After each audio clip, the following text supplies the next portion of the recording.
Hello बच्चों। हिंदी साहित्य की कक्षा में आप सभी का स्वागत है।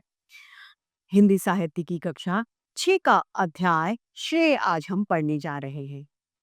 हिंदी साहित्य हमें सिर्फ बोलना यानी सिर्फ भाषा ही नहीं सिखाता, अपितु जीवन जीने की कला और उसके महत्वों से भी हमें वह अवगत कराता है। तो आइए इस बात को जो हम कविता से पढ़ेंगे उसको बिना किसी देरी के हम प्रारंभ करते हैं। यह है हमारा अध्याय 7 श्रेय।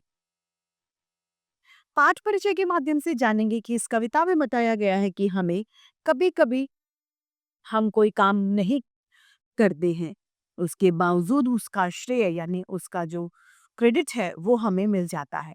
भले ही अन्य लोग सच न जानते हो पर हमारा अंतर्मन जो हमारा अंदरूनी मन है वो सच्चाई से अवगत होता है, वो सब कुछ जानता है कि हमने ये काम नहीं किया जिसका श्रेय यानी क्रेडिट हमें मिल रहा है।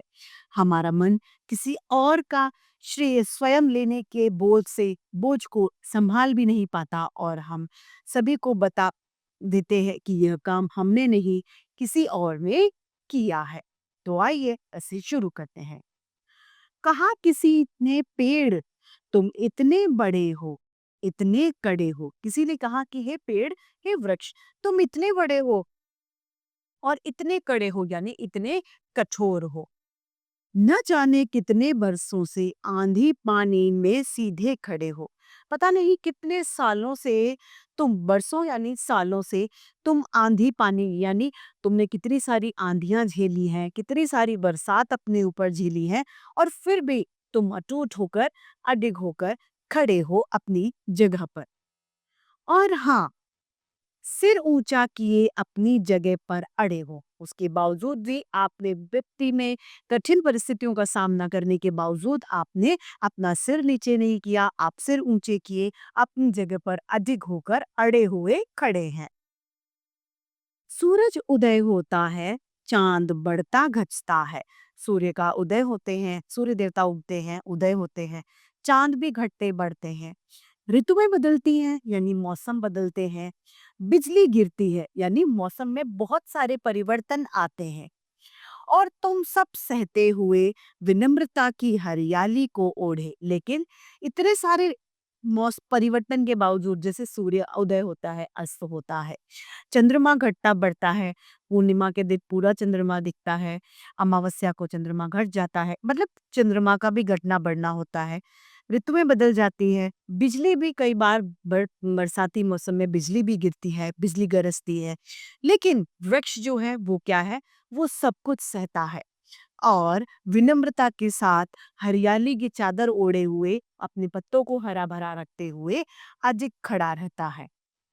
लोह स्तंभ की तरह खड़े हो अपनी जगह पर अड़े हो। लोह स्तंभ यानी लोहे की खंबे के समान आप खड़े हो। चाहे कितनी भी विपत्ति कितनी भी कठिन परिस्थितियां क्यों ना आए लेकिन फिर भी आप अडिग अविचल खड़े हो। कौन? वृक्ष। पेड़ कांप उठा अनहोनी को भाप उठा। पेड़ क्या होता है? अब पेड़ के अंदर कंपन हो गया, कंपायमान हो गया। अनहोनी जो नहीं होने वाली थी वो घटना को वो भाप उठा यानी वो कुछ अनहोनी होने को समझ चुका है। पत्तियां चुप न रह सकी, पत्तियां चुपचाप नहीं रह पाई और सर सर का शब्द गूंजा और सर सर सर सर करके पेड़ बोलने लगा। और वो क्या बोला? नहीं नहीं झूठा श्रेय मुझे मत दो, मुझे मत दो। पेड़ कहता है कि ये जो झूठा क्रेडिट है, जो झूठा श्रेय है, आप मुझे मत दो, मुझ पर ये एहसान मत करो। मैं तो बार बार झुका गिरा, डालियां टूटी और मैं उखड़ा। मैं तो कई बार झुक भी जाता हूँ, आंधी आती है तो मैं झुक जाता हूँ, गिर जाता हूँ, मेरी डालियां भी टूट जाती हैं और मैं जड़ से भी उखड़ जाता हूँ। सूख ठूठ होकर कैसे उजड़ा और मैं सूख कर उसकी ठूठ होकर भी मैं उजड़ गया। श्रेय देना हो तो मेरे पैरों तले की मिट्टी को दो। अगर आपको श्रेय देना है तो मेरे पैरों तले यानी जिस मिट्टी में पेड़ की जड़ें फैली हुई होती हैं, आप उस मिट्टी को श्रेय दीजिए। क्रेडिट किससे दीजिए? मिट्टी को दीजिए। जिसने न जाने कैसे मेरी जड़ों को अपनी गोद में संभाल कर रखा। यदि आपको श्रेय देना है तो उस धरती माँ को दीजिए जिसने पता नहीं कैसे अपनी गोद में मेरी उन जड़ों को समा कर रखा, जिससे मेरा आज भी जीवन है। यानी पेड़ों ने अपना जो क्रेडिट है, वो झूठा क्रेडिट अपने ऊपर न लेकर उसने सच्चाई सबको बता दी। इस सुंदर सी कविता के रचयिता हैं अज्ञेय। आइए इस कविता को एक बार पुनः एक साथ दोहरा लेते हैं। कहा किसी ने पेड़ तुम इतने बड़े हो, इतने कड़े हो, न जाने कितने बरसों से आंधी पानी में सीधे खड़े हो, और हाँ, सिर ऊंचा किए अपनी जगह पर अड़े हो। सूरज उदय होता है, चांद बढ़ता घटता है, ऋतुएं बदलती हैं, बिजली गिरती है, और तुम सब सहते हुए विनम्रता की हरियाली को ओढ़े लोह स्तंभ की तरह खड़े हो, अपनी जगह पर अड़े हो। पेड़ कांप उठा, अनहोनी को भांप उठा, पत्तियां चुप न रह सकी, सर सर का शब्द गूंजा।